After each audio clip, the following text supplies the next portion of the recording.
जो ड्रेस तुम्ही पेपरला जाताना घालताय तो ड्रेस एकदा आरशात मन भरून बघा तुम्ही कसे दिसताय.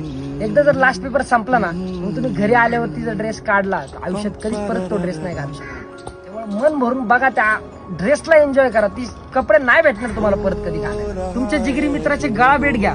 तुम्हाला रडायला येते रडा, हसायला ते हसा. इमोशन्स दाबून नका ठेवू. तुम्हाला असं वाटत असेल की काय जवळच राहतोय परत भेटता येईल, 2 किलोमीटरच्या अंतरावर जरी राहिला असेल तुम्ही परत भेटणं होत नाही. वर्गातले ग्रुप पडलेले असतात. तुम्ही इगो सोडा, जावा त्या पोराला भेटा, त्याच्यासोबत फोटो काढा. तुम्ही ज्या वर्गात बसताय त्या वर्गाचा व्हिडिओ काढा. तुम्ही जे कपडे घातले त्या कपड्यांनी शाळेत तुम्ही कशी एंट्री करायचा त्याचा व्हिडिओ काढून ठेवा.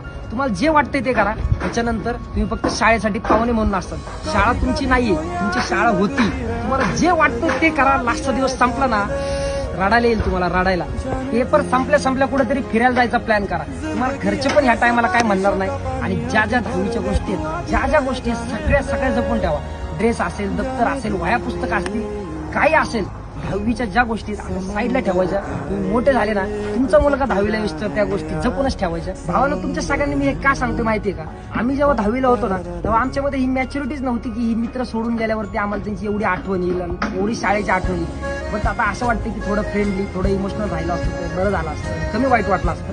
बट आता तुम्ही त्या फेजला आहात, तुम्ही एन्जॉय करून घ्या आणि हॅपी एंडिंग करून टाका.